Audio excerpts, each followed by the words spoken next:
మా నాయకులు కరుణాకర్ రెడ్డి గారి ఆధ్వర్యంలో ఇవాళ వైఎస్ఆర్సీపీ నాయకులందరూ కూడా ఈ ప్రోగ్రాంలో పాల్గొన్న వాళ్ళందరికీ కూడా పేరు పేరు నా నమస్కారం.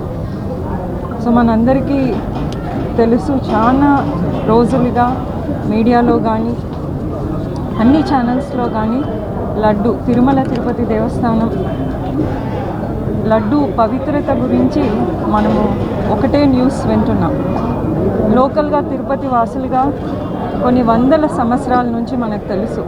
అంటే తిరుమల అత్యంత పవిత్రమైన పుణ్యక్షేత్రంలో హిందువులు ఎంతో భక్తి శ్రద్ధలతో కలియుగ వెంకటేశ్వర స్వామిని ఒక వైకుంఠంగా భావించి ఇక్కడ అందరూ కూడా మొక్కుకొని వచ్చి, ఒకప్పుడైతే ఒక లడ్డు దొరకడం కూడా చాలా కష్టంగా ఉండేది. అటువంటి పవిత్రమైన లడ్డును ఎంతో దూరం నుంచి, అంటే మన దేశంలోనే కాకుండా ఇతర దేశాల నుంచి వచ్చే వాళ్ళు కూడా లడ్డును తీసుకెళ్ళి వాళ్ళ ఇంటికి తీసుకెళ్ళి దాన్ని పూజా మందిరంలో పెట్టుకొని వాళ్ళ బంధువులకు మిత్రులకు అందరికి కూడా ఇంత చిన్న చిన్న ముక్క అయినా కూడా పేపర్లో చుట్టి మనం చిన్నప్పుడు చూసాం, ప్రతి ఒక్కరికి కూడా పంచేవాళ్ళు. ఎంతో పవిత్రమైన అటువంటి లడ్డు విషయంలో రాజకీయం చేయడం నిజంగా చాలా, అంటే ఎంతోమంది భక్తుల మనోభావాలను దెబ్బతీసినటువంటి విషయం. రోజుకు ఎన్నో లక్షల లడ్లు తయారవుతుంటాయి.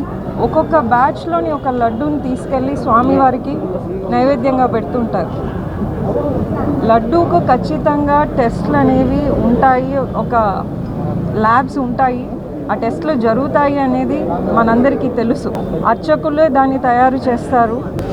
కొన్ని లక్షల లడ్లు తయారు చేసేటప్పుడు అడల్ట్రేషన్ అనేది జరిగే అవకాశం ఉంటుంది, ప్రతి ఒక్కరికి తెలుసు.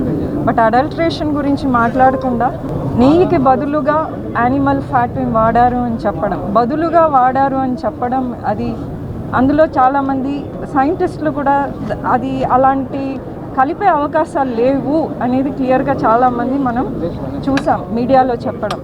ఎందుకంటే అట్లాంటిది వాడితే ఫస్ట్ ఓడర్ అంటే స్మెల్ అనేది చాలా డిఫరెంట్గా ఉంటుంది.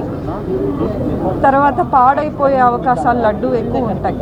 కానీ మనం తెచ్చుకున్న 3-4 రోజులు బయట పెడితే గట్టి పడుతుందే కానీ అది వాసన రావడం కానీ బూజు పట్టడం కానీ ఎప్పుడూ జరగలేదు. సో ఇటువంటి, ఎందుకంటే ఇది లడ్డు అనేది, అంటే మేము తిరుపతి వాసులుగా మాకు తెలుసు తిరుమల ఎంతో పవిత్రమైనది. ఎంతోమంది భక్తులు ప్రతిరోజు 1,00,000కు పైగా అన్ని దేశాల నుంచి కూడా వస్తారు, మన రాష్ట్రాల నుంచి కూడా వస్తుంటారు. వాళ్ళందరి మనోభావాల్ని వాళ్ళ దెబ్బతీసి వెంకటేశ్వర స్వామిని రాజకీయం చేయడం చాలా దురదృష్టకరం. అంటే భక్తులకు ఒకటి విజ్ఞప్తి, అంటే నిన్న కూడా మాజీ ముఖ్యమంత్రి వర్యులు వైఎస్ జగన్మోహన్ రెడ్డి సార్ కొండకు వస్తున్నారంటే ఎంతోమంది దాన్ని అడ్డంకులు, అంటే సో వీటిని రాజకీయం చేయకూడదు. భక్తులకు ఒకటే విజ్ఞప్తి, వాళ్ళు ఎప్పట్లాగే వెంకటేశ్వర స్వామి ఆశీస్సులు తీసుకోవాలి. ఇందులో ఏ నిజాలు లేవు. మీరందరూ కూడా వీటిని నమ్మకుండా మన కలియుగ వెంకటేశ్వర స్వామి దర్శించుకొని ఆయన అనుగ్రహం ఎల్లప్పుడూ మనందరి మీద ఉండాలని కోరుకుంటూ